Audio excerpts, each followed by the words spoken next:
Она привыкла, что он есть. Просто есть и все. Утром он звонил ей с работы и спрашивал: «Ты успела позавтракать?» «Господи, какая ерунда тебя беспокоит!» – раздраженно говорила она. Ей было вечно некогда. Она делала карьеру, она решала важные задачи, а он просто был в ее жизни. Просто был всегда. И вроде как у него тоже были задачи и карьера, но вот он спрашивал ее о завтраке, а она нет, не привыкла. Хотя он и на работу уходил на рассвете. Она не вставала так рано. Она же тяжело трудилась и уставала. И вообще еще не хватало ему завтрак готовить.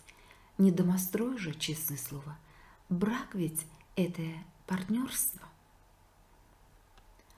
А еще в ее машине в бардачке всегда находились сникерсы. Это он заботливо подкладывал их ей. Потому что пробки, а до дома не близко, а она голодная. И каждый раз, откусывая этот сникерс, она думала: вот негодяй, это же он любит сникерсы, а не я. А я от них только толстею. Но, как ни странно, батончик всегда был кстати, потому что есть действительно хотелось, и пробки. И вообще-то он вкусный. Такая тихая семейная жизнь, без страстей и высокого накала. Просто он есть, она есть, и хорошо.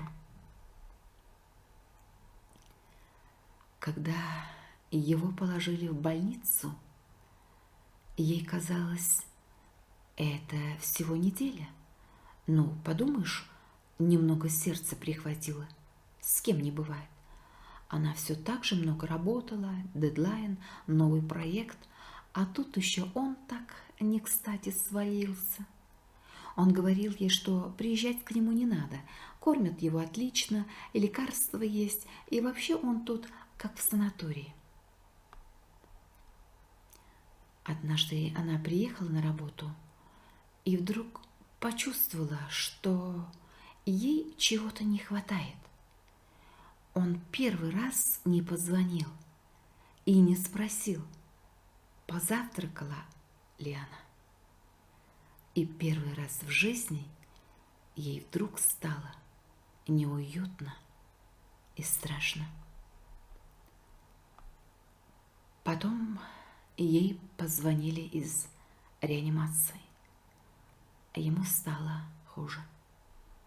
Она неслась к нему через всю Москву, умоляя только об одном, чтобы он поправился, чтобы все было как прежде. В Москве снова была пробка 9 баллов. Она полезла в бардачок, но не нашла там привычного сникерса. Она уже сутки сидела на кушетке в больнице.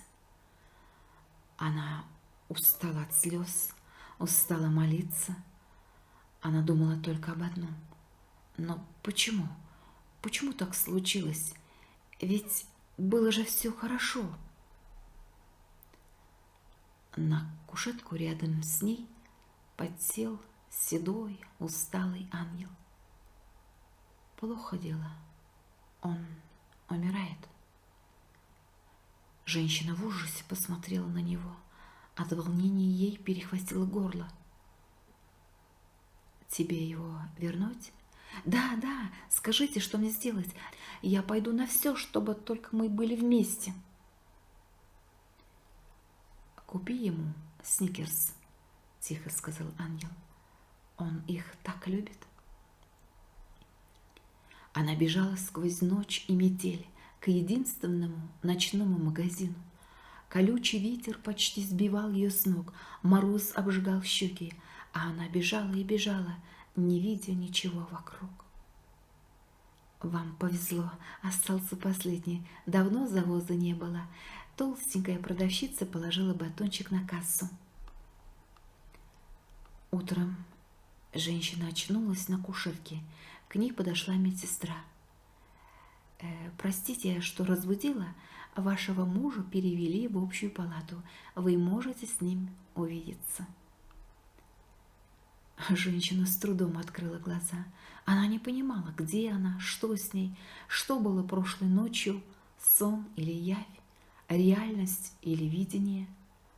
Она раскрыла горячую ладонь. В ней лежал смятый, подтаявший сникерс. «Мой любимый». На осунувшемся бледном лице мужа заиграла улыбка. «Какая ж ты у меня заботливая».